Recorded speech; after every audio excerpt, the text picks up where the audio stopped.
E aí galera, beleza? É o seguinte, vamos começar a postar aqui em nosso canal no YouTube os nossos podcasts. Lá no site bibotalk.com, esse site aqui, você tem mais de 200 episódios, podcasts, ou seja, áudios de aproximadamente 1 hora e meia, de temas mais variados da teologia. Alguns, obviamente que não todos, nós iremos postar aqui em nosso canal no YouTube, ok? Então você vai ter essa comodidade, você que ainda não aprendeu a baixar o podcast, instalar os aplicativos, caso você queira ouvir os programas mesmo estando offline, porque a desvantagem do YouTube é isso, você precisa estar logado na internet ou no Wi-Fi ou no 3G, 4G, sei lá o que, para ouvir o episódio. Já com o aplicativo de podcast, você pode estar sem internet e mesmo assim consumir o áudio, beleza? Mas a gente vai estar colocando no YouTube também aqui alguns episódios do BTcast. E olha só, se você quer aprender como instalar um aplicativo no seu Android ou como mexer no seu iPhone aí, tal, tem um link aqui na descrição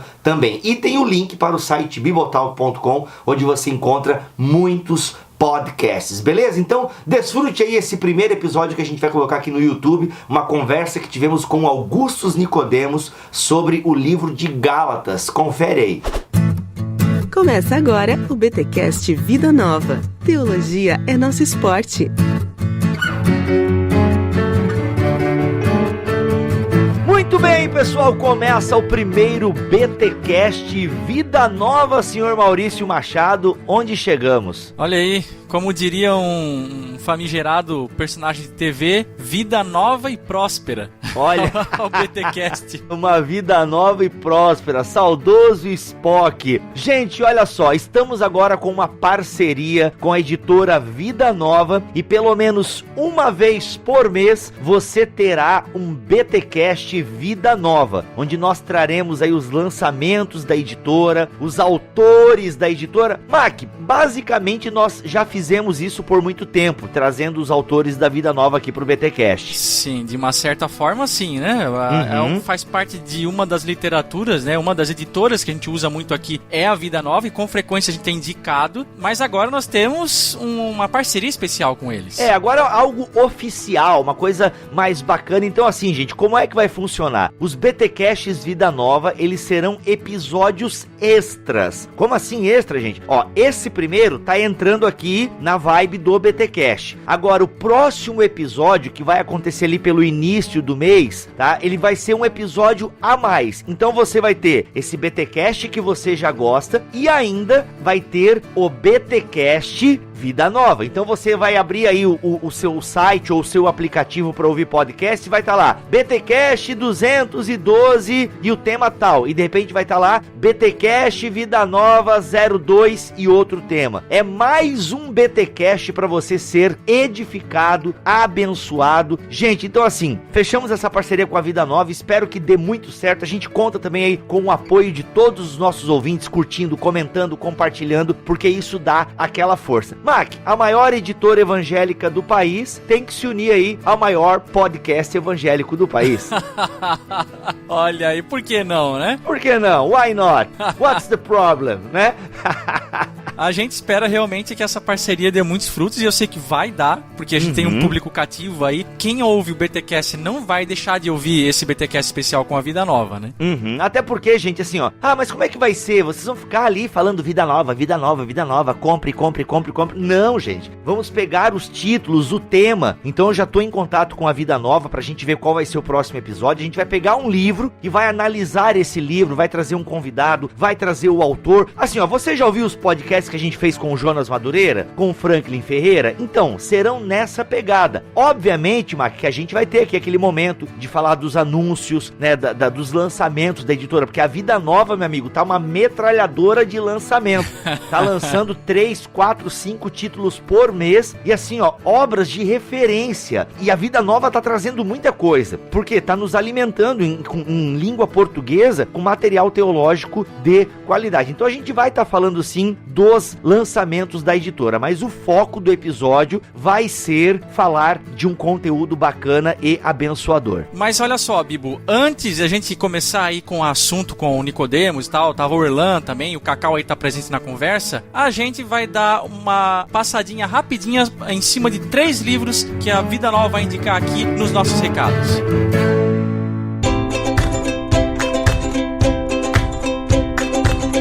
O primeiro livro que nós queremos destacar aqui no BTcast Vida Nova é o Comentário Histórico-Cultural da Bíblia, Novo Testamento, de Craig Keener. Rapaz, eu recebi agora essa obra aqui, e comentário bíblico, mas que é uma coisa que todo mundo tem que ter. Todo mundo tem que ter comentário bíblico, porque, por exemplo, aqui, ó, Jesus nos advertiu que não orássemos como os pagãos. Mas como os pagãos oravam, esse tipo de coisa o Espírito Santo não vai revelar pra você. Eu ficaria muito chateado se ele revelasse, né? Porque, pô, a galera precisa estudar, precisa, sabe, ter tem coisas na Bíblia, Mac, que a gente só vai entender se nós tivermos uma ferramenta de apoio. Isso é fato. O básico para nossa salvação a gente consegue entender, mas existem passagens bíblicas que só com o auxílio de um material externo a gente consegue. E cara, esse lançamento da Vida Nova, esse comentário histórico-cultural da Bíblia do Craig Keener está fantástico. Cara, realmente, comentário bíblico não dá pra deixar de ter na estante. A gente compra muitos livros aí, a gente gosta de ler muita coisa diferente, mas comentário bíblico, como você falou, e a Vida Nova tem produzido muita coisa boa nessa área, né? E ó, não dá pra deixar de ter esse livro, comentário bíblico do Keener, cara, que tá fantástico mesmo. E assim, Mac, eu tava vendo um vídeo de um dos editores da Vida Nova e, rapaz, trazer um comentário desse em língua portuguesa, fazer um livro desse nascer, dá uma trabalheira gigante, Mac. Então, assim, o pessoal se esforça, se esmera pra trazer um material de qualidade. E olha só, essa obra apresenta versículo por versículo o embasamento necessário para um estudo bíblico responsável e mais rico. Seu autor, um dos principais estudiosos neotestamentários das culturas judaica, grega e romana, oferece informações atualizadas nesta que é uma obra modelar de consulta em sua área. Este recurso indispensável será proveitoso para, olha só, Mac, pastores na preparação de sermões, professores em geral e de escola dominical na preparação de lições e estudos, missionários que desejam ler a Bíblia sem o viés da própria cultura, universitários e seminaristas na elaboração de seus trabalhos e leitores leigos da Bíblia que desejam aprofundar e aprimorar o seu estudo. E atenção, você pentecostal, essa obra é muito indicada para você que é divertente pentecostal. O Craig Keener é muito respeitado entre os estudiosos pentecostais, então fica a dica para você aí do Comentário Histórico-Cultural da Bíblia de Craig Keener, de Vida Nova. Mac, o que você tem na prateleira aí? Rapaz, tem outra obra aqui, a segunda que a gente vai mostrar aqui, é um lançamento de um autor chamado Roland H. Bacon. E o nome dessa obra é Cativo à Palavra, a Vida de Martinho Lutero. Eita, biografia, né? Biografia. O que tem de conteúdo nessa obra? Além do texto, né, que são 416 páginas, se eu não me engano, existem mais de 100 gravuras da época de Lutero. Olha aí, tem figurinha, tem imagens, olha aí. Não tinha câmera fotográfica na época, né, gente? Não é foto da época, tá? Você não vai ver uma foto de Martinho Lutero. Mas você vai ter pintura, enfim, né? Gravuras, mais de 100. Esse livro, originalmente, ele foi publicado em 1950. Então ele já vendeu, assim, milhões de exemplares. Milhões! E o Alex disse que é uma biografia muito respeitada lá fora. O Alex, o nosso alemão, tá lá na Alemanha. E é considerada uma das biografias mais acessíveis de Lutero, cara. Olha só, Mac, eu gosto de ler biografias, apesar de não ler muitas, mas quando eu leio, estudando para a nossa série Gigantes, eu acho muito inspirador. Então a Vida Nova traz aí Cativo à Palavra, a Vida de Martinho Lutero. Inclusive, vai ter o link aqui para o site da Vida Nova, e lá você vai ter um vídeo do Jonas Madureira falando, né, a clássica frase dele, né? Você não pode passar dessa vida sem ler o livro Cativo à Palavra. Você pode ver aí mais recomendações do Jonas Madureira no site da Vida Nova. E por último, eu quero trazer aqui lançamento fresquinho da Vida Nova, o Drama das Escrituras, encontrando o nosso lugar na história bíblica. Bíblica, de Craig Bartholomew e Michael Gorin. Gente, essa obra examina a grande narrativa bíblica, demonstrando que sua história constitui a base da cosmovisão cristã. Ou seja, você quer começar a estudar teologia? Como é que eu começo? Esse livro aqui é super indicado para você começar a ter uma noção da Bíblia, desse diálogo com a nossa cosmovisão, porque os autores percorrem a Bíblia enxergando-a como um drama em 6 atos: criação, pecado, Israel, Jesus, missão e nova criação. O estudo que nos... cara, então assim, ó, eu não li, a Vida Nova ainda tá mandando esse livro pra nós, mas quem leu e falou muito bem foi Victor Fontana, o novo integrante do BTcast, inclusive ele recomenda numa live dele. Então assim, gente, o drama das escrituras é excelente pra você ter aí, segundo palavras do Victor, pra você ter um acesso, né, a esse drama das escrituras. Então tá aí, o drama das escrituras, encontrando o nosso lugar na história bíblica. São aí quantas páginas? Ó, 288 páginas, tamanho clássico de livro, vale muito a pena. O link para essas obras e demais estão aqui na postagem deste BTcast. Sem delongas então, Maurício Machado, vamos ao primeiro BTcast Vida Nova e começando em grande estilo com Augustus Nicodemos. Opa, sempre, né?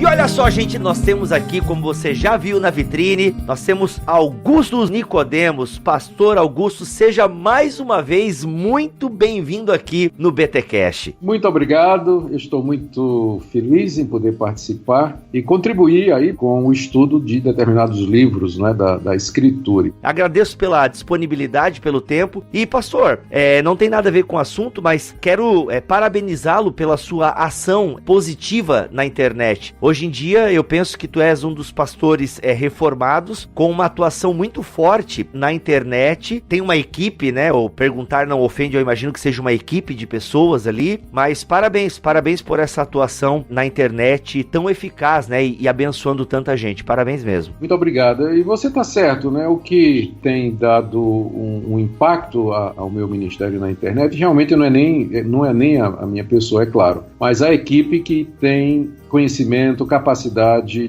disponibilidade, isso é muito importante. São todos voluntários aqui da minha igreja que pegam material que é feito aqui, na própria igreja, nos estúdios aqui, e eles publicam, divulgam, editam, e se não fosse pelo trabalho desse pessoal, seriam apenas sermões pregados no domingo, que na terça-feira o pessoal já teria esquecido, né? Olha aí. Não, mas parabéns mesmo, então leve aí os parabéns a toda a equipe, porque eles têm feito um ótimo trabalho. E pastor, vamos falar sobre Gálatas, e tem vários temas, inclusive enquanto conversávamos off-topic para essa gravação, tu elencaste uma série de temas. Obviamente, né, a gente não vai conseguir passar por todos os temas da carta aos Gálatas, e é uma carta relativamente pequena. A gente tem quantos? 6 capítulos, e são riquíssimos. Eu sempre costumo lembrar de um amigo meu que uma vez ele estava desesperado. Cara, ele ia assumir uma igreja, e ele, cara, como é que eu vou fazer pra pregar toda semana? Ele começou a ficar com um certo desespero, né, de vertente pentecostal, e não era muito acostumado a fazer pregações expositivas ou temáticas, né, ou com uma série de temas. Eu falei, cara, a Bíblia tá aí, ó, tu tem pelo menos 66 pregações garantidas.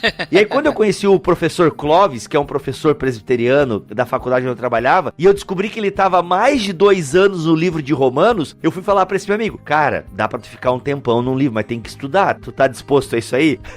E Gálatas é esse livro da Bíblia que tem tantos temas interessantes. Pastor, a primeira pergunta que eu gostaria de te fazer, pra gente começar a entrar nessa carta de Paulo, é o que motivou Paulo a escrever essa carta? E eu ainda coloco um plus nessa pergunta, que me parece que é uma carta que ele fez questão de escrever com o próprio punho, né? O que gerou? Qual foi, digamos, a gente consegue pontuar o que levou Paulo a escrever a carta aos Gálatas? O que aconteceu foi o seguinte: Paulo andou pela região da Galácia pregando o evangelho, e ele na verdade não tinha nem intenção de ir lá. Ele próprio diz aqui que a primeira vez que ele pregou lá foi por conta de uma doença. Então alguns autores acham que Paulo estava atravessando a região, e como é uma região que tem pântanos, e os pântanos têm todo tipo de doença contagiosa, né? Paulo acabou pegando lá uma doença, e por conta de uma expressão que ele diz lá, que os Gálatas estariam dispostos até a arrancar os olhos para dar para ele. Alguns acham que é alguma doença que tinha a ver com os olhos, né? Glaucoma. Uma conjuntivite, provavelmente, né? É uma conjuntivite braba mesmo, né? E Paulo, então, acabou se detendo por aquela região e, como ele não perdia tempo, né? Onde ele podia, ele pregava o evangelho. E aí, então, surge a comunidade cristã na região da Galácia como fruto desse movimento inesperado, né? Paulo disse que foi por um acaso, né? A primeira vez quando ele esteve lá, está aqui no capítulo 4, verso 13. Vós sabeis que vos preguei o evangelho a primeira vez por causa de uma enfermidade física. Quer dizer, não foi nem planejado. Bom, tudo bem. De qualquer forma, a providência de Deus levou ele lá para a Galácia, ele pregou o evangelho, muitos gálatas creram no evangelho e montaram as igrejas no estilo paulino, né? Elegeram seus oficiais, provavelmente. Paulo, então, tendo ficado bom, depois que ele achou que as igrejas estavam fortes o suficiente, ele vai embora. Depois da saída de Paulo, chegou na comunidade um grupo de pregadores, se dizendo apóstolos e com autoridade da parte de Jerusalém, dos cristãos de Jerusalém, a igreja mãe, né, a igreja sede, e que diziam que o trabalho de Paulo tinha sido incompleto, porque Paulo, é verdade, tinha falado que a salvação era por Cristo, mas isso era somente parte da verdade, não era somente Cristo. Além de Cristo, os gálatas tinham que cumprir as obras da lei que Deus havia dado a Moisés, porque o Messias era judeu, as escrituras eram judaicas, a esperança da salvação tinha sido dada a Israel, a aliança de Deus era com Israel. Então esses missionários, que a gente chama de judaizantes, queriam convencer os gálatas a dar um passo mais além, ou seja, além de terem sido batizados em nome de Jesus, professando a fé no nome de Jesus, eles agora tinham que se circuncidar, guardar a dieta religiosa dos judeus, não comer aqueles animais que eram prescritos lá na... Bacon, não podia comer bacon. Camarãozinho. Torresminho. E tinha que guardar o calendário religioso dos judeus. Lua nova, festividades, aquelas festas principais e os sábados, ou sábado. E alguns dos gálatas começaram a dar ouvidos a isso aí. Ô pastor, desculpa te interromper, só para eu me localizar aqui cronologicamente. Esses judaizantes, né, esses missionários aí, isso é depois do concílio de Jerusalém em Atos 15, confere? Tem duas teorias, né? Uma de que Paulo passou lá antes e outra que passou depois. A mais plausível é que ele passou depois. O fato de que ele não faz nenhuma referência à decisão do concílio de Jerusalém, que foi deixar os gentios em paz, né? Eles não precisavam tomar sobre si as obras da lei, a não ser evitar algumas coisas que provocavam a perturbação dos judeus, no caso de comunidades mistas. Paulo não menciona a decisão do concílio porque ele queria que os gálatas fossem persuadidos, não por força daquela decisão conciliar, mas por força do seu próprio apostolado, que é uma coisa que ele enfatiza muito na carta. O tempo todo Paulo está defendendo a sua autoridade apostólica e era com base nela, em cima dela, que ele queria que os gálatas reconhecessem que eles tinham recebido o verdadeiro evangelho e eles não podiam se desviar disso aí. Essa é uma razão palpável pela qual aquela decisão de Atos 15, né, ela não é usada por Paulo aí, pois pareceria que seria bastante conveniente ele fazer isso, né? Mas ele não usa, e toda a argumentação dele é em cima do Antigo Testamento e da sua própria autoridade apostólica. Então a carta é escrita com o objetivo de impedir que os gálatas se tornassem judeus, né? Praticassem a circuncisão e se colocassem debaixo do jugo da lei de Moisés. Então a carta tem esse objetivo e ela é uma carta, muito dura. Dura sim, todas as outras que Paulo escreveu, geralmente começa assim, elogiando, né? Dizendo uma coisa boa da igreja ou qualquer outra coisa. Nessa daqui, Paulo já entra com os dois pés na caixa dos peitos, né? Dos Gálatas. Né? Eu tô tão feliz agora que eu sempre falo isso quando prego em Gálatas e o pastor agora confirmou. Ele tá indignado na carta, né? Não vou dizer com raiva, né? Mas ele está bastante indignado na carta com essa oscilação, né? Essa falta de firmeza dos Gálatas que tão facilmente estavam se deixando levar pelo ensino desses falsos profetas. Eu ia aproveitar o ensejo para ressaltar uma coisa que o pastor Nicodemos falou anteriormente, que o apóstolo Paulo está reforçando o seu apostolado. Ele não quer utilizar a carta do supertrunfo do Concílio de Jerusalém, né? Ele está utilizando a própria autoridade que Deus deu para ele de apóstolo. E a gente vê isso muito forte nos capítulos 1 e 2, quando o Paulo ele começa a se justificar. Ele já inicia a carta dizendo que ele é apóstolo não da parte de homens, mas Deus que o chamou. Ele vai contar toda a história dele, dizendo que ele não foi a Jerusalém antes disso, mas depois ele viu Pedro por 15 dias, ele não viu ninguém senão Tiago. Ele começa a contar a história dele, que ele foi para a Arábia. Então,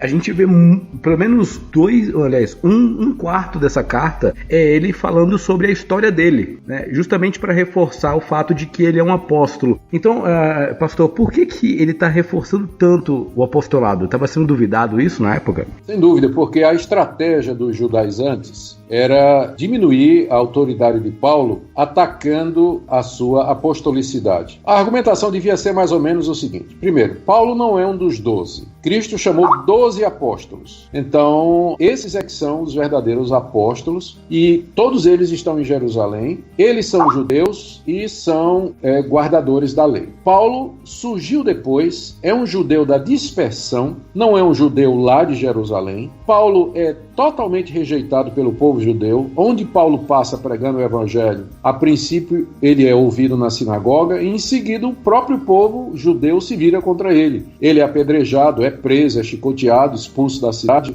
E Paulo tem intenções mercenárias, não é? Paulo, o alvo dele era plantar igrejas para fazer disso um meio de vida. Além disso, Paulo fala contra as glórias do judaísmo. Paulo diz que a lei passou, diz que o templo já não tem mais sentido, diz que toda a legislação mosaica se cumpre em Cristo Jesus. Em outras palavras, não é? Esse, eu imagino, é o argumento dos judaizantes, né?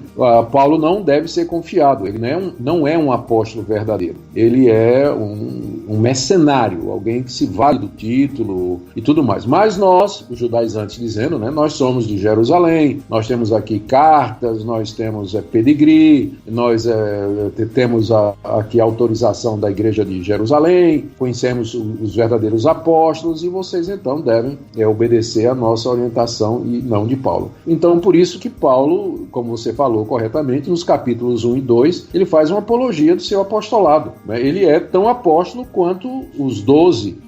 O seu apostolado vem diretamente de Jesus Cristo, da mesma forma que os 12 foram chamados por Cristo. Paulo foi chamado também por Cristo na estrada de Damasco. Da mesma forma que Pedro, Tiago e João receberam o evangelho da circuncisão, Paulo, recebeu o evangelho da incircuncisão. É o mesmo evangelho, mas apenas com audiências diferentes, né? Os judeus e gentios. E Paulo não precisou pedir autorização dos que já eram apóstolos antes dele para ele começar a anunciar a Cristo e a missão aos gentios. Então, tudo isso tinha como objetivo, essa defesa do apostolado dele, tinha como objetivo, né, contra-atacar as tentativas dos judaizantes de minar a sua autoridade. E, inclusive, ele conta o episódio em que ele confrontou o próprio Pedro. Essa aí é massa. Porque Pedro havia se mostrado inconsistente com a doutrina da justificação pela fé que Pedro pregava, igual a Paulo. Só que Pedro foi incoerente na hora de sentar à mesa com os gentios lá em Antioquia, né? Eu ainda me pergunto o que tinha de tão interessante,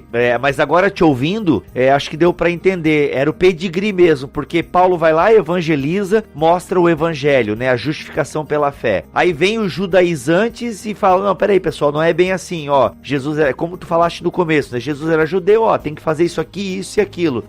Aí é aquela questão da graça mesmo, né, parece que o pessoal quer lei mesmo, o pessoal quer lei, eles querem saber o que fazer para ser salvo. Exatamente, o apelo da mensagem judaizante, quer dizer, a eficácia dela e o sucesso dela, é porque ela encontra eco no coração humano. O coração humano, ele é avesso à ideia da graça, em que ele é salvo gratuitamente, livremente, sem participação nenhuma, sem esforço da parte dele, sem mérito da parte dele. É muito difícil para o pecador aceitar a graça, a salvação como sendo um dom de Deus, um dom que vem dos céus livremente e é oferecido gratuitamente mediante o sofrimento, a morte de Cristo na cruz do Calvário. O pecador se sente mais à vontade com um sistema de salvação em que ele participa. em que ele tem uma parte, em que ele pode dizer, eu fiz alguma coisa. E era essa a mensagem dos judaizantes, toda aquela glória do judaísmo, a circuncisão, guardar determinados dias, uma conduta na alimentação que evitava determinados alimentos, isso encontra eco no coração do pecador. Já a mensagem da cruz, como o próprio Paulo diz escrevendo aos Coríntios, é loucura, parece loucura mesmo, a pessoa não acredita que... Quantas vezes, né? Eu creio que vocês também já devem ter passado por isso, quantas vezes evangelizando ou compartilhando o evangelho com outras pessoas, as pessoas depois de vir dizem assim, mas é só isso? É verdade. Só isso, aceitar, é isso mesmo, né? A pessoa reluta, né? É como se fosse bom demais para ser verdade, ou então não é possível que uma coisa tão séria como a salvação, o perdão de pecados, aconteça assim, tão gratuitamente que não tenha nenhuma participação nisso. Então, não é de estranhar que os Gálatas se sentissem atraídos por aquele tipo de mensagem, além disso que já foi falado aqui, não é? A tentativa de minar a autoridade de Paulo, fazendo o contraste entre quem era Paulo, quem eram os apóstolos de Jesus Cristo e quem eram aqueles judaizantes que se apresentavam como enviados de Jerusalém.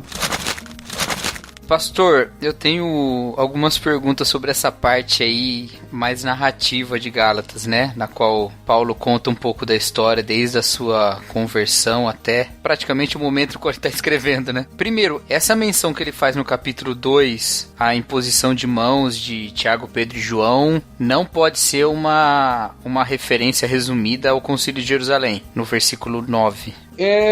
Se a gente aceita a teoria de que Gálatas foi escrito depois do Concílio de Jerusalém, então o verso 9 pode ser uma referência, a não ser que Paulo tenha ido uma outra vez a Jerusalém numa viagem que não está narrada no livro de Atos.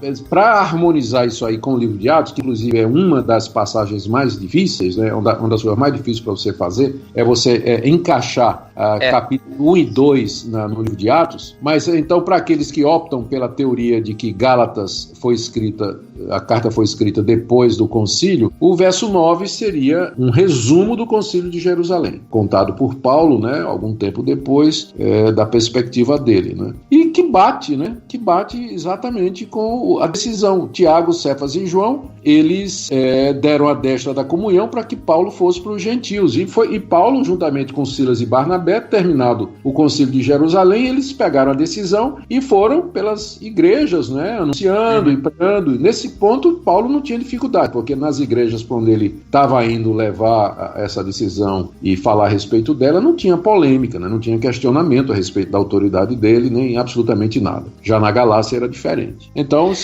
o verso 9 seria uma descrição resumida, né, de Atos 15, né, do Concílio de Jerusalém, se a gente adota essa perspectiva aí, de que Gálatas vem depois de Atos 15. E quando ele fala sobre os que vieram de Jerusalém, e ele vai dizer que são da parte de Tiago, no versículo 12, não alimenta assim uma teoria de uma indisposição de um para com o outro, de Paulo para com Tiago, ou o contrário? Alimenta, sim.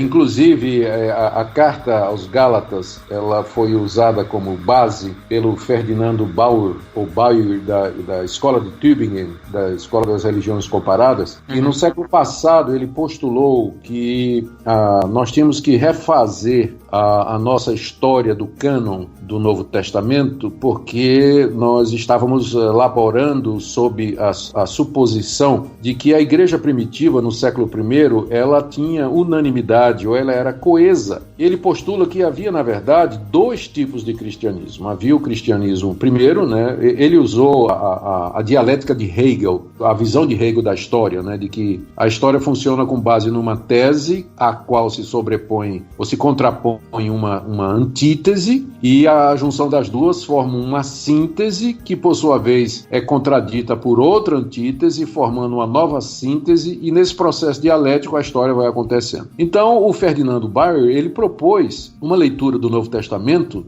dialética, nos moldes hegelianos. Ele disse que a tese, ou seja, o primeiro tipo de cristianismo que surgiu foi o cristianismo petrino, que era o cristianismo sediado em Jerusalém, que era baseado no judaísmo. Os que se converteram a Cristo ali em Jerusalém, eles continuaram guardando as obras da lei, eram judeus, apenas acreditaram que Jesus era o Messias. Isso não os impediu de continuar a circuncidar seus filhos, de ir ao templo, de participar das festas, de guardar a dieta religiosa e tudo mais. A antítese é o cristianismo paulino, porque Paulo pregava que as obras da lei, elas não são necessárias, que a lei encontrou seu cumprimento em Cristo Jesus e que a pessoa era salva mediante a fé somente, não pelas obras da lei. E então, durante o século I, houve o embate dessas duas correntes. E o que é que aconteceu?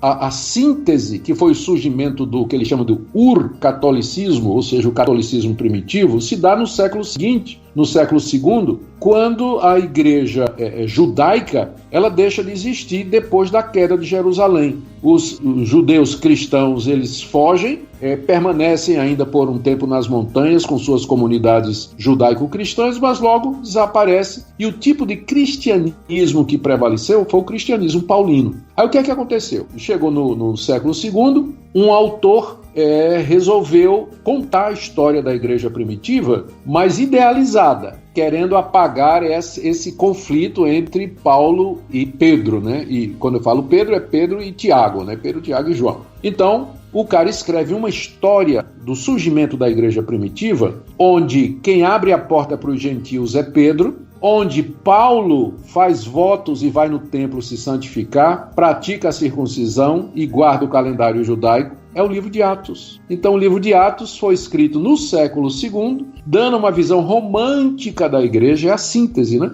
Porque, na verdade, no século I, o pau quebrava entre o cristianismo petrino, sediado em Jerusalém, obras da lei, versus cristianismo paulino, que é o cristianismo gentílico pela fé somente em Cristo Jesus. Aí o Ferdinando Pauer, ele estabeleceu o seguinte critério. Como é que a gente sabe que um livro é autêntico? Se o livro reflete esse conflito entre o cristianismo petrino e o cristianismo paulino, então ele foi escrito no século I. E aí ele aplicou isso e para o século I só sobrou Romanos, 1 Coríntios, 2 Coríntios e Gálatas. Cartas como Efésios, Colossenses, Filipenses e tudo mais, é tudo século II. Porque eles não têm uma visão negativa da lei, eles procuram harmonizar. As pastorais nem se fala, né? Onde Paulo fala bem da lei, não é Paulo. É um paulinista escrevendo no século II, nessa tentativa de apresentar uma descrição da igreja que seja assim, uniforme e tal,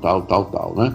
Então, um dos argumentos que eles usam é dizer que em Gálatas você encontra esse conflito, né, entre os judaizantes, a turma que vinha de Jerusalém, da parte de Tiago, e o apóstolo Paulo. Bom, o problema, eu não estou dizendo que eu acredito nisso não, viu, gente? Isso aí... A gente sabe. O Bart Ehrman estava gostando da tua explanação aí.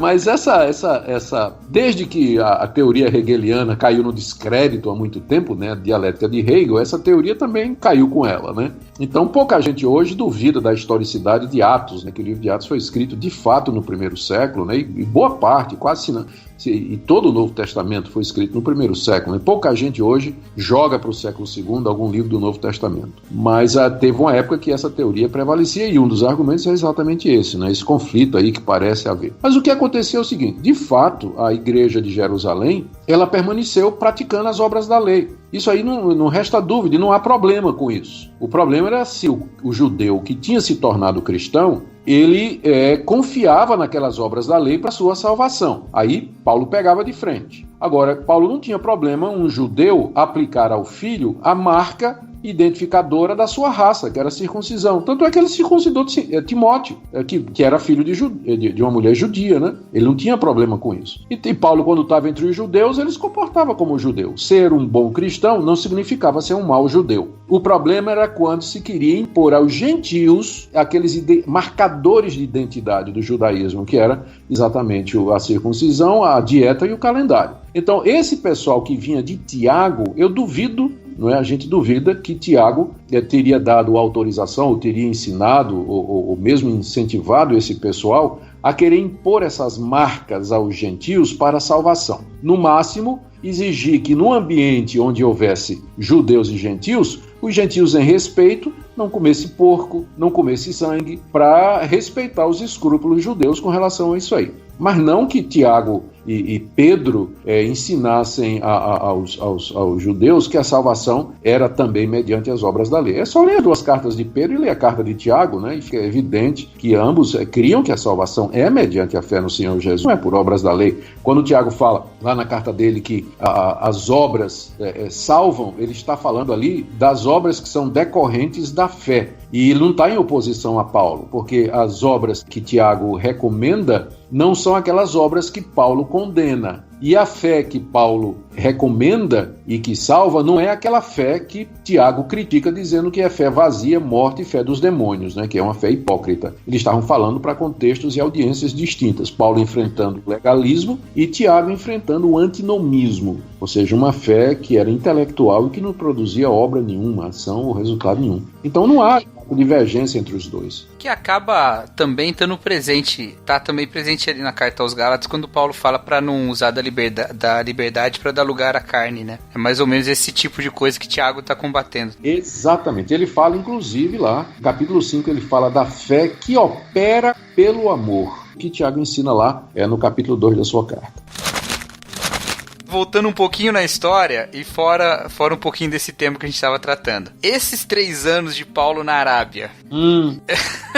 Tem até um filme, né? Paulo das Arábias, não? Eu não conheço, não. Não tem, eu tô zoando. É o Lawrence da Arábia, né? Lawrence, é verdade. Eu não sei qual é a extensão dessa ideia entre os debates contemporâneos sobre Gálatas, mas já vi gente dizer que quando ele fala que não aprendeu nada de nenhum apóstolo e que esteve 3 anos na Arábia, que ele teria ali talvez se encontrado com Cristo mesmo, o que fundamentaria o seu ministério apostólico e não só aquele encontro no caminho de Damasco. E aí é muita imaginação ou...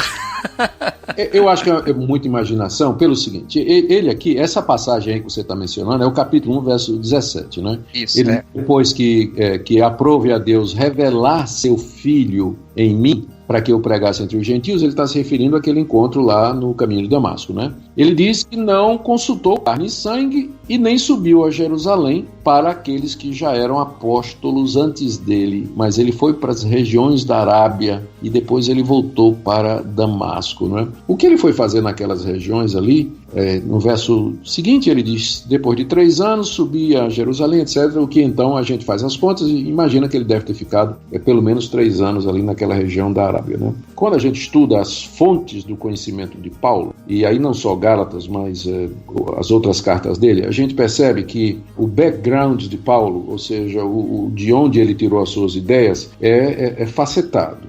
Primeiro, tem todo o treinamento que ele recebeu enquanto rabino nas Escrituras, e ele faz uso abundante disso nas cartas, inclusive na carta aos Gálatas. O tempo todo ele está argumentando a partir de textos do Antigo Testamento, fazendo o que um rabino treinado faria, basando os argumentos dele em citações tipo Midrash, né, que são comentários corridos, não entra muito em exegese, mas são aplicações corridas dos textos para a realidade atual em favor do argumento que ele deseja defender. Então, a fonte do pensamento de Paulo era, sem dúvida, em primeiro lugar, as Escrituras de Israel. A segunda fonte do pensamento dele, sem dúvida, e aqui não estou colocando em ordem de importância, eram as revelações diretas que ele recebeu de Jesus Cristo. E a primeira foi aquela lá no caminho de Damasco. Eu vou dar um exemplo.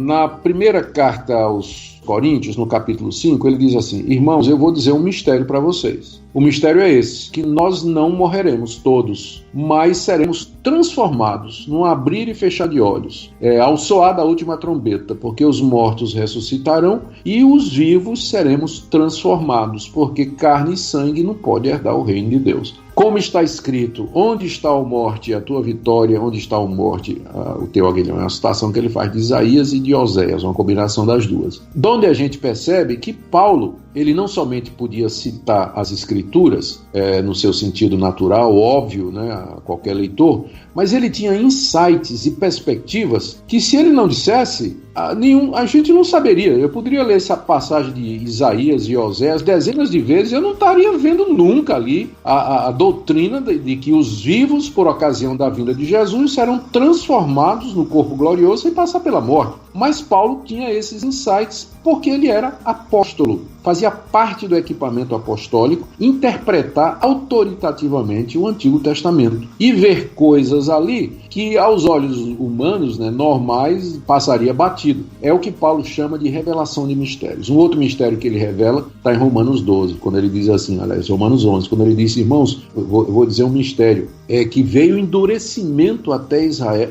sobre Israel, até que a plenitude dos gentios haja entrado, como está escrito. E aí ele cita uma passagem dos profetas para justificar. Mas aquela passagem você pode ler dezenas de vezes e ela não parece dizer aquilo que Paulo está dizendo, de que o endurecimento de Israel é apenas até a plenitude dos gentios ter entrado. Mas porque Paulo era apóstolo, e ser apóstolo significava ser um intérprete autorizado do Antigo Testamento, então ele recebe de Deus esses insights e essas perspectivas. Como aquela famosa passagem de Mateus, que era outro intérprete autorizado do Antigo Testamento, apóstolo também. Ele lê lá Oséias, do Egito chamei meu filho, que no contexto original significa a saída de Israel do Egito, e ele diz que aquilo é a vinda do menino Jesus lá do Egito de volta para Nazaré, né? Mas eu posso ler Oséias dezenas de vezes, jamais veria aquele sentido, mas Mateus vê, porque faz parte da sua autoridade apostólica ter esses insights e essas perspectivas no Antigo Testamento que nós não temos. Então Paulo, nas Escrituras, ele tinha essas perspectivas que eram dadas a ele da interpretação do Antigo Testamento, e nós não podemos negar que Cristo lhe apareceu diversas vezes. Então o que aconteceu lá na Arábia, eu não sei. Pode ter sido um momento em que ele rearrumou a cabeça. Férias, eu acho que foi férias. Narguile, coisa arada, sei lá. Exato. Teologia dele. Ele diz, pronto, agora eu descobri que o Messias é Jesus Cristo. Então, o que isso tem a ver, como isso impacta o que eu sempre acreditei, que é a salvação pelas obras da lei? Como é que isso impacta a existência do povo de Israel? Como é que isso impacta os sacrifícios que são oferecidos no templo? Como é que isso impacta o fim do mundo e a escatologia judaica que eu sempre aprendi? Então ele precisou de um tempo para rearrumar a cabeça. Eu não tenho dúvida disso. Esse tempo na Arábia foi tempo de revelação, estudo da Escritura, rearrumar a cabeça, insights, perspectivas, enfim, foi um tempo necessário para que surgisse, para que morresse Saulo de Tarso e surgisse Paulo, apóstolo dos gentios. Olha aí, muito bom.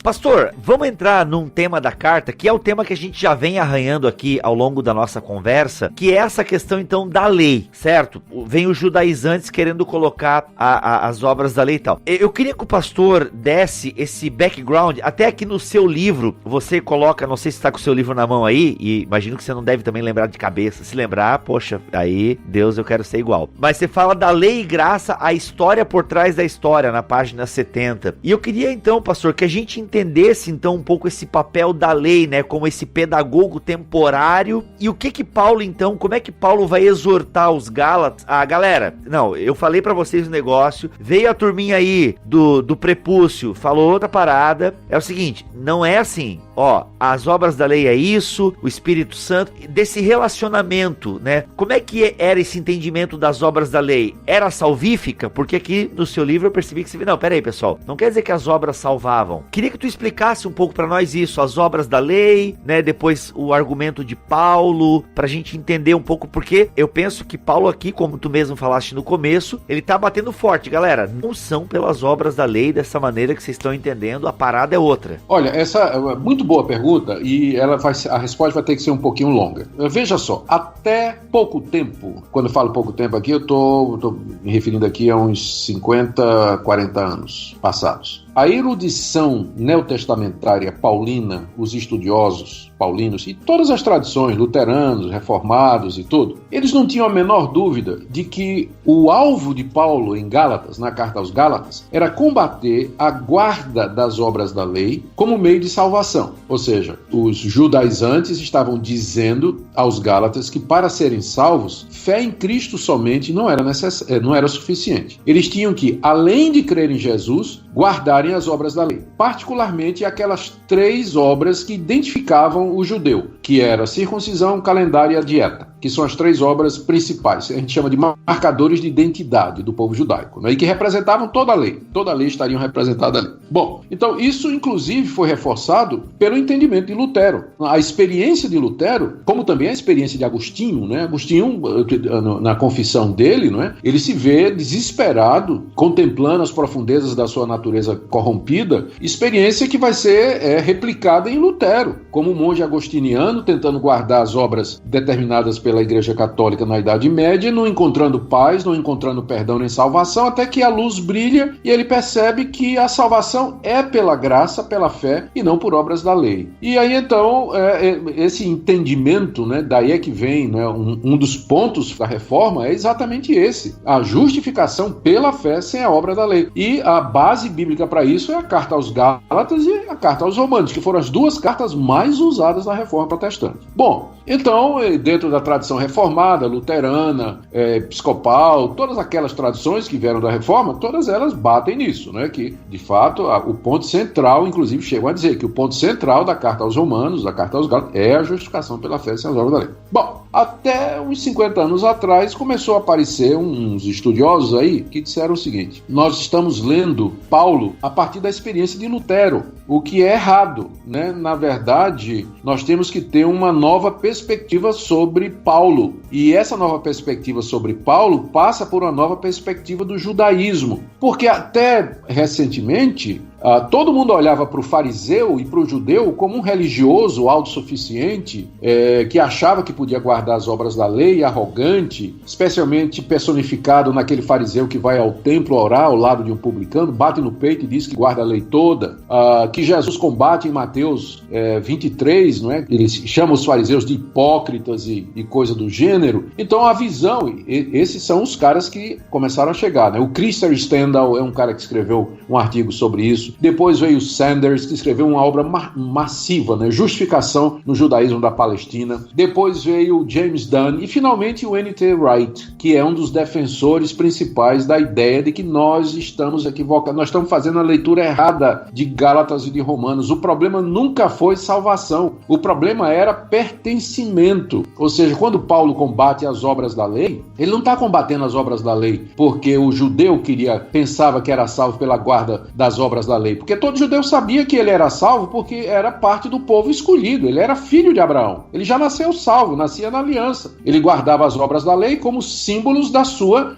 salvação, né? Como sendo os limites da comunidade salvadora. Então quando Paulo lá em Romanos e em Gálatas ele está combatendo as obras da lei, ele está simplesmente dizendo o seguinte, que toda vez que o judeu insistia nas obras da lei, ele estava abrindo uma brecha entre ele e os gentios, impedindo a comunhão. Então o problema que é combatido em Gálatas e Romanos não é a salvação, mas é a comunhão da igreja. A pergunta não era o que é que eu faço para me salvar, a pergunta é como é que judeus e gentios podem comungar juntos, viver juntos na mesma igreja. Então essa é a chamada nova perspectiva sobre o judaísmo e sobre Paulo, e especialmente o N.T. Wright tem se destacado na tentativa de nos convencer de que as obras da lei, que ninguém no século I estava fazendo essa pergunta, o judeu não estava fazendo essa pergunta, o que é que eu faço para ser salvo, porque ele já sabia a resposta. Ele era filho de Abraão, ele nasceu na aliança, ele já nasceu dentro do pacto, né? Ele guardava a lei não para se salvar, mas ele guardava a lei para identificar-se como sendo o povo da aliança, né? Então, e aí influenciou muita gente. Ué, mas é bacaninha assim, hein? Pô, te ouvindo falar aí... Parece bacaninha. O problema é que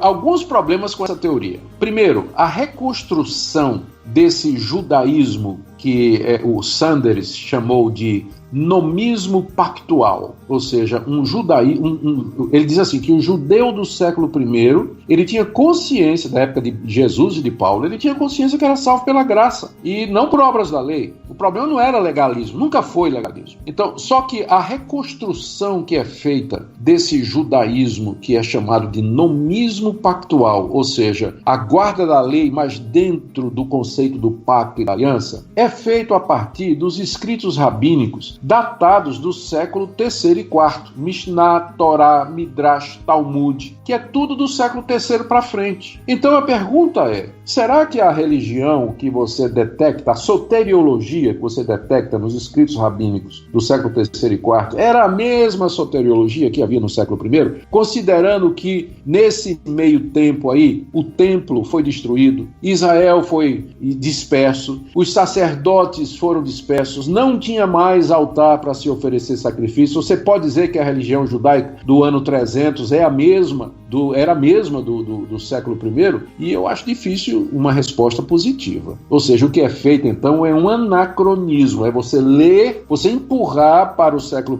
I uma religião que você deduz a partir de escritos que são datados do século III. Esse é o primeiro problema, né, para começar. Segundo, é que essa visão nos coloca em rota de colisão não é com Lutero e nem com Calvino, mas com Jesus. Porque é óbvio que Jesus considerava os fariseus da sua época, se não todos, pelo menos alguns, como sendo legalistas mesmo, como hipócritas, como falsos profetas, que sentavam na cadeira de Moisés e que diziam um monte de coisa que eles mesmos não faziam. Aquela figura do fariseu indo ao templo orar, não é? Jesus, de onde é que Jesus tirou aquilo? Né? Ali era a expressão máxima, né, do legalismo, aquele judeu ali. Vai colocar a gente em rota de colisão? É com Paulo. Quando aqui na carta aos Gálatas, a questão não é comunhão. Paulo fala de cair da graça, se desligar de Cristo. Ele fala de se perder, de ter trabalhado em vão se os Gálatas se deixassem circuncidar. Esse tipo de linguagem não está falando de comunhão na igreja de judeus e gentios. Está falando de salvação mesmo. Então, é por isso que eu não estou impressionado com essa nova perspectiva sobre Paulo. Inclusive, quando eu estava no meu doutorado lá em Westminster,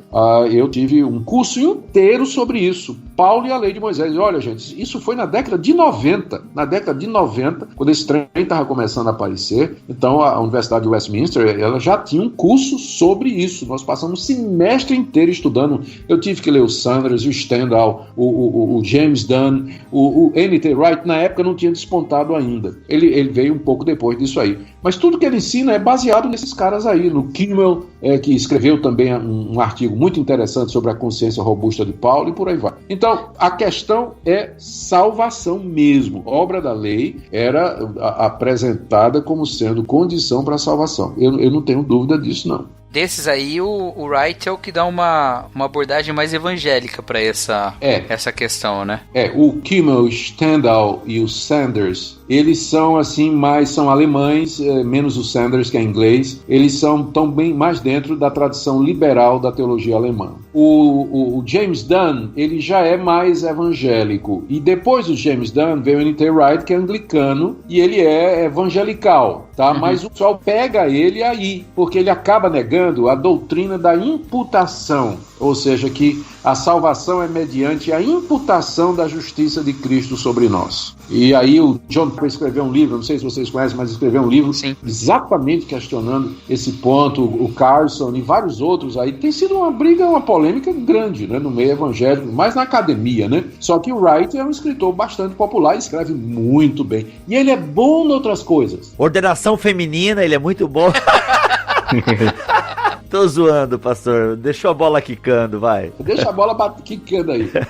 Mas nessa parte, eu sou totalmente contra o pensamento do N.T. Wright e do pessoal da Nova Perspectiva. Eu acho que vai colocar a gente em curso de colisão com a carta aos Gálatas. Não tem como ler Gálatas sem pensar que Paulo aqui está reagindo à ideia de que a pessoa é salva pela guarda das obras da lei.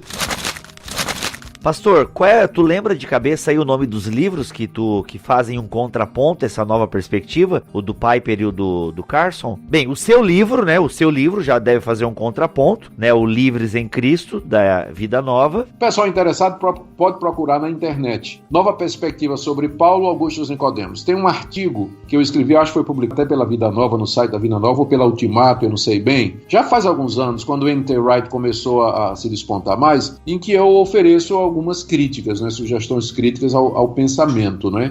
Então é a maneira mais resumida de você ver isso aí. E tem várias outras, eu sei que tem várias outras obras, eu poderia citar as obras em inglês, né, que eu li na década de 90, né, mas inclusive é inacessível, né, os artigos do Kimmel, do Stendhal em inglês, revista, nesses periódicos, né, que teria que desenterrar e tudo, mas que são seminais, né, para o entendimento desse pensamento. O livro do Sanders tem traduzido, Paulo, Nova Perspectiva, né? Tem um do Wright. O Dan também tem. Do Dan também, Dan também tem. O do Sanders, que foi mais impactante aqui, inclusive olhando para ele aqui na minha biblioteca, tá aqui na minha frente, Paul the Law and the Jewish People. Paulo, a lei e o povo judeu. É aqui que ele desenvolve as bases do que seria a nova perspectiva em Paulo, é onde o N.T. Wright constrói também, né, muito do pensamento dele. E a resposta do Piper é o fruto da justificação. Exatamente. Editora Tempo de Colheita. Se não me engano, é publicado pela Fiel. Ou é Tempo de Colheita? É o da justificação.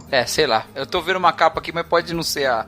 Os links estarão no post aqui. Os links estarão... E também do artigo do pastor Nicodemos, que ele tem... Aí você tem em português um artigo e de lá deve ter notas de rodapé que te encaminham para outras literaturas. Pastor, a gente falou um pouquinho então dessa nova perspectiva e como ela confronta, né, o tema da carta aos Gálatas, então nessa perspectiva mais tradicional e reformada, eu diria assim. E reformada eu também estou incluindo aqui Lutero, né? Então, da reforma, como fruto da reforma. Então, como é que é essa compreensão? Erlan, tu até ia citar um versículo que conversava com a gente em box aqui, pra gente falar um pouco então esse ataque de Paulo. Vai lá, Erlan. É porque assim, a carta aos Gálatas, Paulo, ele enfatiza a liberdade em Cristo em contraste com a escravidão da lei. E esse contraste, eu acho interessante que no capítulo 3, ele cita que, ele pergunta aos Gálatas, né, eu gostaria de saber de vocês, foi pela prática da lei que vocês receberam o Espírito ou foi pela fé naquilo que vocês ouviram? É uma provocação que ele faz, é claro que ele está constantemente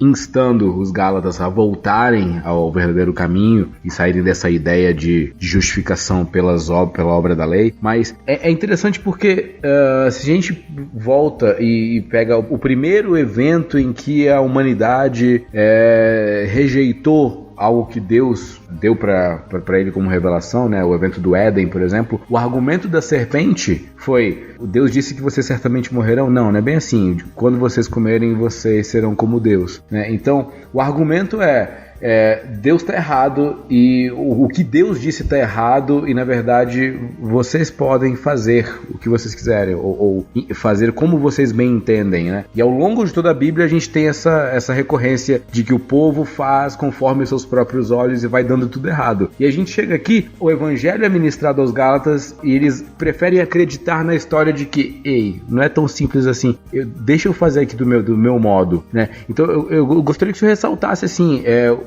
principalmente o argumento de Paulo ali no capítulo 3, ele sistematiza tudo, né, para que a gente compreenda melhor essa relação lei e graça que tanto é complicada para as igrejas hoje. Nossa, deixa eu ver como é que eu começo aqui. Eu vou tentar fazer um resumão do que eu entendo que é essa relação, e aí vocês me provocam aí se eu deixar de fora alguma dessas questões que vocês levantaram aí, tá bom? Então veja só, a religião que Deus revelou a Israel através de Moisés, que é aquela legislação mosaica, né, que a gente chama, era uma religião de graça. Como é que a graça era oferecida na antiga aliança? Primeiro vinha a lei dizendo: não faça isso, não faça isso, não faça isso, ou então faça isso, faça isso, faça isso, cujo propósito era quebrar a autossuficiência do judeu.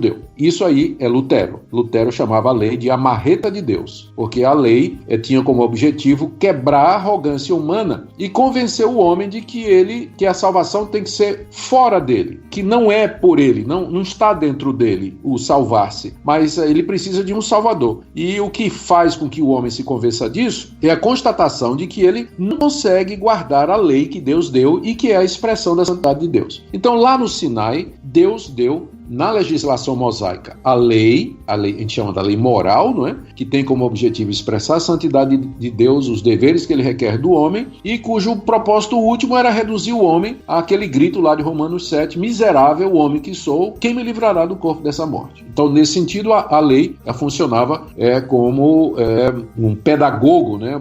Um aio, um empregado, um condutor, um indutor ao judeu para perguntar, então, como é que ele vai ser salvo. E aí, em seguida, vinha a lei cerimonial, onde o perdão era oferecido no sacrifício. Ao judeu transgressor era oferecido o perdão mediante o sacrifício de um animal, segundo aqueles rituais prescritos na lei de Moisés. E a gente sabe, tinha os detalhes, tinha que ter um ano, não podia ter defeito, tinha que ser sacrificado dessa forma, para esse tipo de pecado, esse tipo de sacrifício, e assim por diante. Então, a lei, o conjunto total daquela religião que foi revelada a Israel, no final, era pela graça. O judeu conhecia a lei, sabia a lei de Deus, se guiava por ela, mas ele constantemente recorria aos sacrifícios, à misericórdia de Deus e ao perdão de Deus, que estavam previstos, oferecidos e contidos ali, e que figuradamente apontavam para a chegada do Messias. O sacrifício de Cristo prefigurado nos sacrifícios dos animais, o templo prefigurava o próprio corpo de Cristo, os sacerdotes intercessores prefiguravam Cristo no ofício de intercessor e mediador entre Deus e os homens, e todas as correspondências, né? O que um corresponde ao quê? Bom, então um judeu verdadeiro no Antigo Testamento, ele era salvo pela graça. Ele sabia que não era pelas obras. Ele dependia da misericórdia de Deus. É só ler os Salmos. Lá você vê Davi o tempo todo dizendo: Senhor, Tu és a minha salvação, em Ti eu espero, Tu és a minha esperança, Tu és a minha glória. Se não for o Senhor, né, onde é que eu estaria? Senhor, não. Bem-aventurado o homem a quem o Senhor não imputa pecado, bem-aventurado a quem o Senhor perdoa, a quem o Senhor atrai a si. Então, a religião, o judeu no Antigo Testamento, ele era salvo pela graça, pela fé no Messias prefigurado ali na legislação mosaica. Mas com facilidade havia também aqueles judeus que não entendiam daquela forma e viam a lei como o caminho de salvação e se tornavam legalistas. Eles pensavam que a salvação era através da observância da lei. E aí os profetas chegavam matando, né? Os profetas chegavam matando. Todos os profetas reclamavam disso, que Israel pensava que o caminho para Deus era o caminho do ritual, era o caminho do sacrifício, toda aquela superficialidade. Você vê em Isaías, né? Como é que Isaías começa? Dizendo assim: mas peraí, quem é que mandou vocês virem aqui no meu templo? Quem é que pediu de vocês sacrifício? Vocês vão primeiro emendar a vida de vocês, se arrependam, venham conversar comigo, e aí vocês vão ter o perdão, ainda que os seus pecados sejam vermelhos como a escarlate, aí se tornarão brancos como a lã. Ou seja, Isaías dizendo, é pela graça, é pelo perdão de Deus, é mediante a misericórdia de Deus, não adianta esses rituais vazios que vocês estão me oferecendo. E assim foi durante todo o Antigo Testamento, Então, quando Cristo veio, ele veio como cumprimento da lei, e ele veio explicando o propósito da lei. Paulo entendeu isso muito bem. Então, toda vez que Paulo fala, aparenta falar negativamente da lei, na verdade, você tem que entender a lei como meio de salvação. O que Paulo condena não é a lei em si, mas o legalismo. Você pensar que a salvação é através da lei, que é exatamente o que ele faz aqui em Gálatas 7, em Gálatas 3, não é? Ou na carta toda. Eu falei 7 porque eu estou me lembrando aqui de Romanos, né? Capítulo 7, onde o apóstolo Paulo explica por que a lei foi dada e narra o conflito do judeu debaixo da lei, né? Eu sei o bem, eu quero fazer o bem, mas não consigo. Vejo isso aqui diante de mim, que era a realidade. A lei foi dada para que no final o judeu desse aquele grito lá do verso 24 de Romanos 7, miserável homem que sou, quem me livrará do corpo dessa morte? E Paulo se apresenta com a resposta: graças a Deus por Jesus Cristo nosso Senhor. Então, graça e lei sempre estiveram juntas, sempre. A lei com a finalidade, a lei vai na frente, quebrando o orgulho humano, e a graça depois oferecendo perdão. Toda vez que o Novo Testamento fala, estamos livres da lei, a lei já passou e tudo mais, é a lei enquanto legalismo, enquanto caminho de salvação, enquanto entendida como meio de redenção e de perdão. Então isso não existe, nunca foi a intenção de Deus. Então o que é combatido na carta aos Gálatas, e essa inclusive é uma discussão muito grande dentro daquela discussão da nova perspectiva, o que é combatido na carta aos Gálatas é o legalismo, ou seja, imaginar que a lei, que nunca foi dada para isso, seja caminho de redenção e de salvação. Então a graça, ela sempre existiu, sempre foi pela graça. O pessoal do Antigo Testamento era salvo da mesma forma que nós somos hoje. Eles eram salvos pela fé no Messias que haveria de vir, e nós somos salvos pela fé no Messias que veio. Sempre foi graça, sempre foi fé. E a lei, ela está aí, ela continua, a parte cerimonial se cumpriu, passou, mas a lei moral de Deus, que é a expressão da sua santidade, ela continua fazendo a mesma coisa, me mostrando o meu lugar, mostrando que eu sou um pecador miserável e que eu sempre dependerei do sangue do Cordeiro de Deus para minha salvação. Olha aí, amém. Posso ouvir um amém, igreja? Amém. Muito bom. Pastor, acho que aí acaba entrando também nessa visão a virada, né? Que é uma das coisas que mais encanta nessa carta. A virada dessa questão do cumprimento de obras para a salvação para o cumprimento de certas obras ou para o frutificar do Espírito como evidência, né, dessa transformação, como essa regeneração, né? E aí lá no capítulo 4, ele fala da escravidão da lei, quando são crianças, né, quando é menor de idade, o herdeiro é escravo. Depois, no versículo 8 do capítulo 4, ele fala que antes eles eram escravos de deuses que não são deuses por natureza. Só que no capítulo 5, aquele texto que a gente já mencionou, da preocupação dele a respeito da libertinagem pela falta da lei, ele dá uma outra escravidão, porque ele fala, vocês foram chamados para a liberdade, no versículo 13 do capítulo 5, mas não use a liberdade para dar ocasião à vontade da carne, pelo contrário, sirvam uns aos outros mediante o amor. Você está livre da lei, você está livre dos ídolos, você está livre do pecado da carne que não deve reinar mais sobre você, mas voluntariamente você se faz um servo do outro, né? Porque aí ele vai falar que no final das contas, o mandamento todo se resume só no ame ao próximo como a si mesmo, né? Citar de Levítico 19:18. Porque em tudo isso, a gente fecha aquela suposta contradição com a epístola de Tiago, né? A gente não tem mais, né? Exatamente. E excelente essa perspectiva aí, não é? O que a gente às vezes não percebe é que Paulo, ele está combatendo, na verdade, são duas coisas na carta. A primeira é essa tentativa de justificar-se diante de Deus pelas obras da lei, e a segunda é a tentativa de você se livrar do pecado através do legalismo, que as duas coisas andam juntas e fazem parte da mesma religião, né? Da religiosidade humana, né? Tanto a salvação como a ética e a conduta moral, a base do esforço humano que usa a lei como roteiro para se justificar ou para santificar. Final da carta, Paulo apresenta uma alternativa aos Gálatas para aquela tentativa de santificação ou viver uma vida reta diante de Deus oferecida pelo legalismo. Você vê que lá no final do verso 5, ele diz assim, ó, no verso 15, né, naquela parte, no verso 13 que você citou, vocês foram chamados à liberdade, porém não useis da liberdade para a ocasião a carne, antes servam uns dos outros pelo amor, porque toda a lei se cumpre em um só preceito, a saber, amarás teu próximo como a si mesmo. Aí ele diz no verso 15, olha, se vós, porém, vos mordeis e devorais uns aos outros, vede que não sejais mutuamente destruídos. Ué, por que essa passagem está aqui? A resposta é simples. No sistema legalista, em que a pessoa avança por mérito, comparações são inevitáveis. Então, numa religião meritória, ela sempre vai causar esse efeito nas pessoas que Paulo descreve aqui, que as pessoas se mordem, se devoram e se destroem,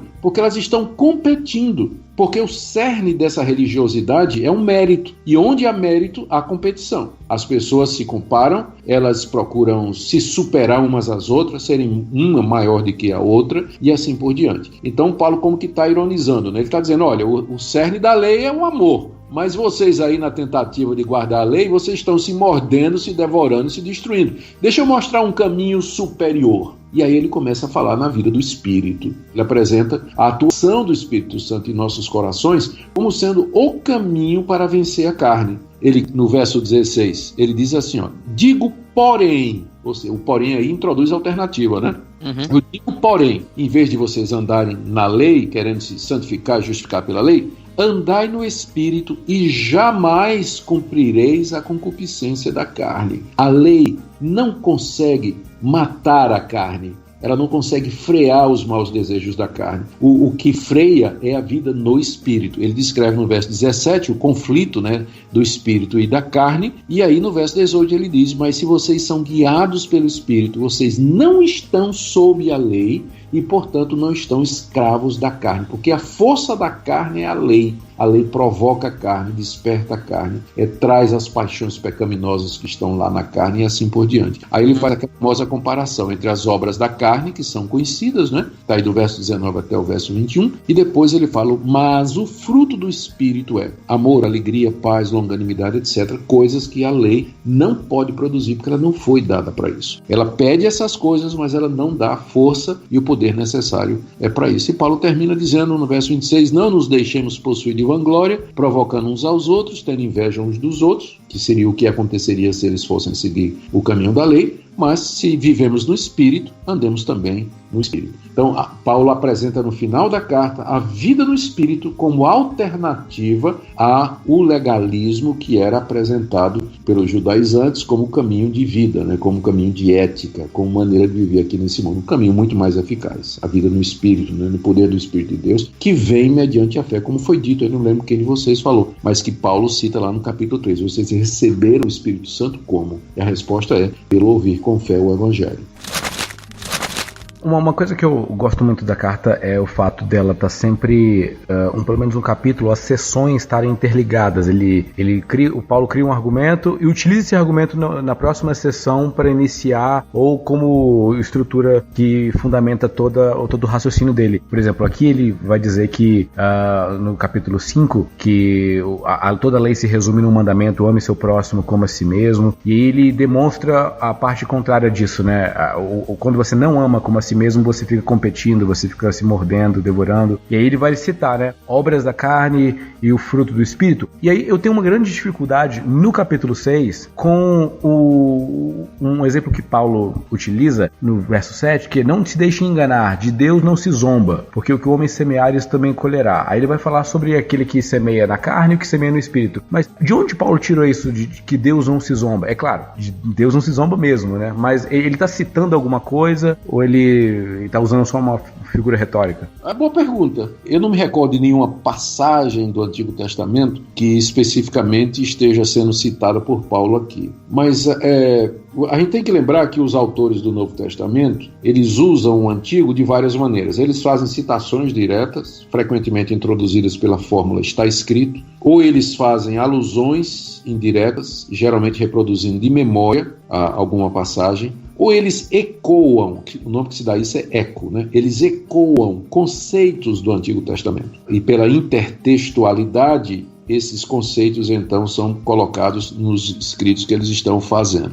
Então, esse tipo de conceito, não vos enganeis, de Deus não se zomba, aquilo que o homem semear, isso também ceifará, não me parece ser citação de nenhuma passagem específica do Antigo Testamento, mas Paulo está ecoando o ensino geral do Antigo Testamento. Ou seja, que o nosso relacionamento com Deus é baseado nessa dinâmica de que a obediência ao querer e à vontade de Deus produzirá a bênção, e a desobediência e o desafio a Deus e a sua vontade produzirá então o merecido castigo, né? É claro que o primeiro dever que Deus requer de nós é que nós creamos no seu Filho Jesus Cristo e que o recebamos como nosso único e suficiente Salvador. Então, essa citação aí me parece ser mais um eco. Por exemplo, aqui me recordei agora, Eclesiastes 10. Deixa eu só abrir aqui para ver se minha memória não me traiu, mas parece que Eclesiastes 10... Pastor, eu tô lendo um livro aqui muito bom chamado Livres em Cristo,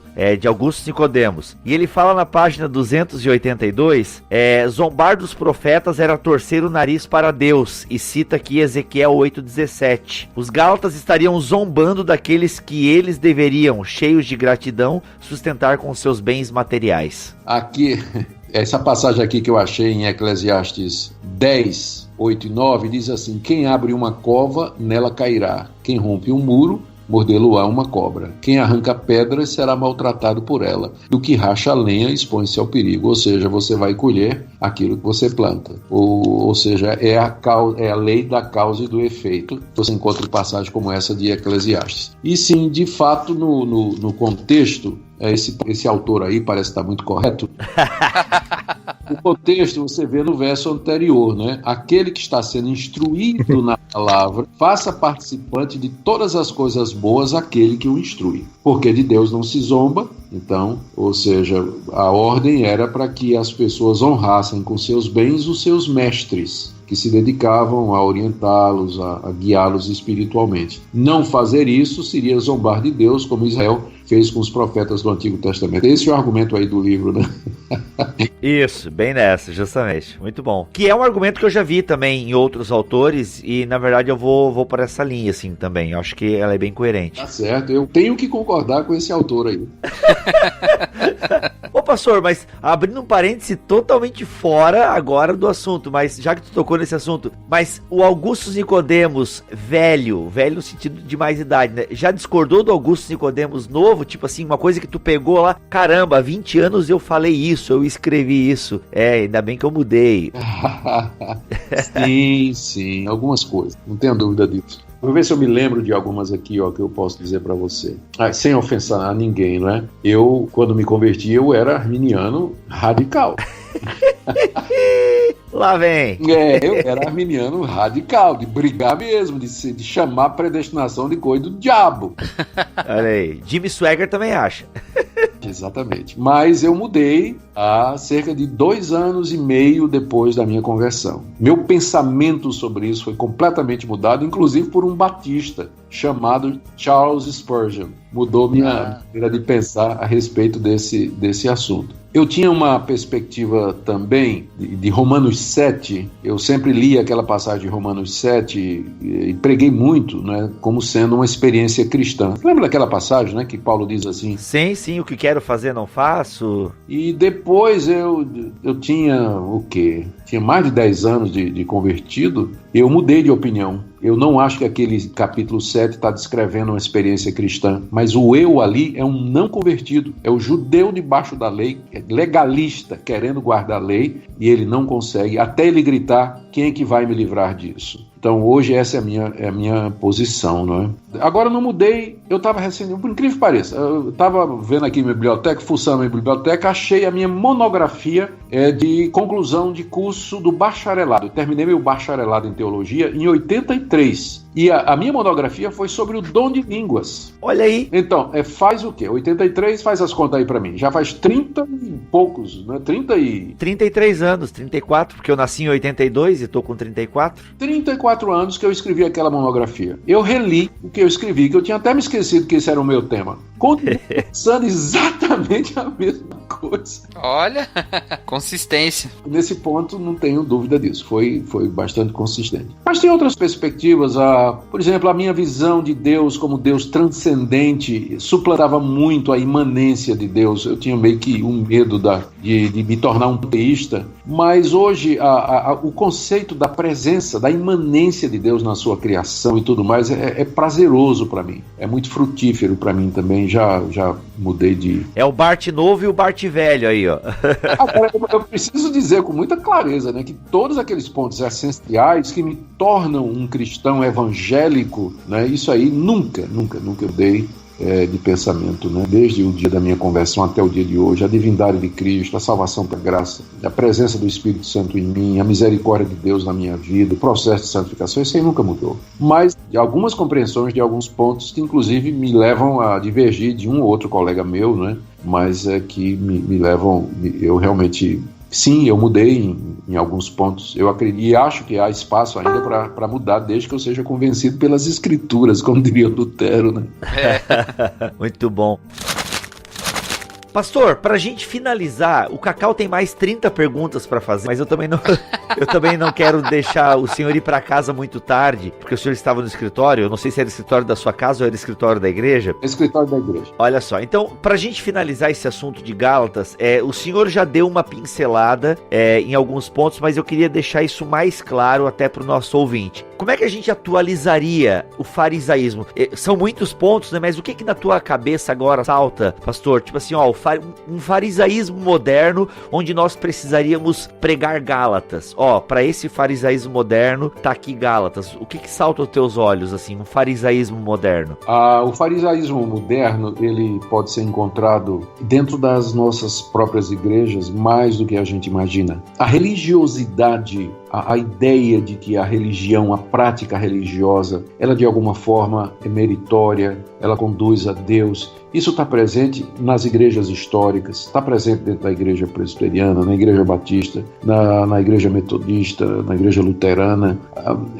Alguma coisa que faz parte da natureza humana, não é? A ideia de que ele pode ser o seu próprio salvador. Então eu acho que o pregador, pastor de uma igreja, um líder, um professor de escola dominical, alguém que tem voz na comunidade, ele sempre tem que falar na graça, tem que combater o legalismo, o mérito, insistir na redenção gratuita, no sacrifício completo de Cristo, na obra perfeita realizada, final e consumada de Jesus como sendo o caminho suficiente para chegarmos até Deus. Eu não canso de ensinar isso aqui na minha igreja e eu fico impressionado com a quantidade de pessoas, inclusive vindo de outras igrejas, que chegam aqui e dizem: pastor, eu nunca ouvi isso. Eu sempre aprendi que com Deus a gente faz pacto, Deus a gente faz promessa, a gente faz voto, que se a gente fizer isso, Deus faz aquilo. Para obter o favor de Deus, nós temos que fazer sacrifício, nós temos que dar, temos que plantar semente, temos que fazer... Então, um movimento, aproveitando essas palavras que eu disse agora, um movimento neopentecostal com a ênfase na teologia da prosperidade, batalha espiritual, quebra de maldição, e todo esse misticismo associado a objetos ungidos, a práticas que são tiradas dos cultos afro-brasileiros e do catolicismo romano, contribui demais para as pessoas pensarem que elas são salvas por alguma coisa que elas fazem. Elas têm que merecer, elas têm que fazer alguma coisa para chamar a atenção de Deus e receber desde a cura de uma doença até o perdão de pecados. Gente, isso está infestado no meio evangélico hoje. A quantidade de evangélicos que compreende a doutrina da justificação pela graça mediante a fé, eu acredito que é muito menor do que o número que o IBGE registra como sendo de evangélicos. Diz aí que nós somos 1/4 da população brasileira. Eu, infelizmente, temo que a quantidade de evangélicos que entende o evangelho mesmo na sua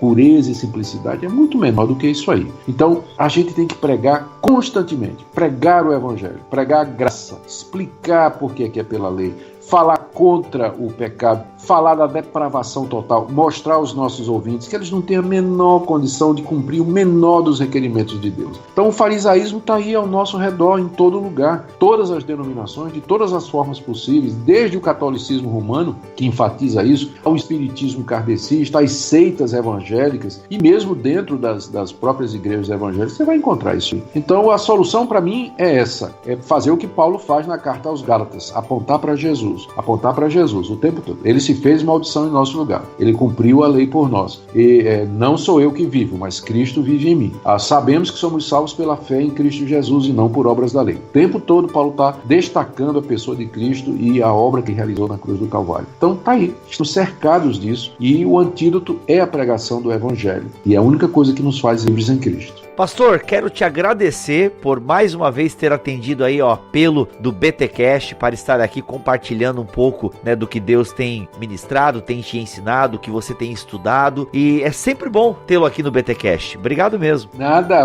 para mim foi uma alegria enorme estar com vocês e falar de um tema assim tão crucial, né, fundamental para a nossa vida, que é o tema da carta aos Gálatas, que é a maneira pela qual o homem pode ser justo diante de Deus. E parabéns aí porque a sugestão foi sua, né? Olha aí. Mas vai voltar aqui então para falar sobre Pentecostes, hein? Vamos lá, tá prometido aí. Olha aí, legal. Pessoal, esse aqui foi um papo introdutório ao livro Livres em Cristo, a mensagem de Gálatas para a igreja de hoje, de Augusto Nicodemos, pela Vida Nova. Então, se você é estudioso, né, você que quer entender um pouco mais do que a gente falou aqui, tem detalhes e é um livrinho, tipo assim, tem mais de 300 páginas, até aqui, rapaz, tem muito conteúdo aqui, é coisa pra caramba. Então, ó, você tá preparando uma série de sermões na igreja? Tá aí um comentário, que é com base também em pregações suas, né, pastor? Então ele também tem esse tom bem pastoral, né?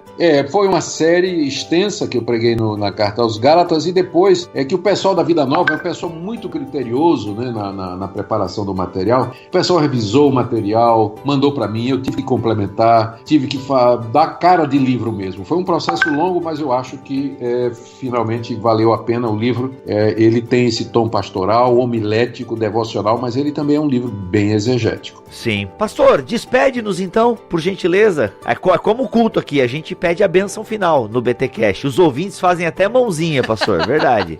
Gente, Deus abençoe vocês, obrigado pela audiência e conta comigo aí, para o Deus quiser permitir e a gente puder fazer para usar essa ferramenta, viu, Bíblia? Que é uma bênção, atinge muita gente fala a respeito de como são abençoados aí pelo ministério do BTcast. Deus abençoe vocês. Amém. Amém. Amém.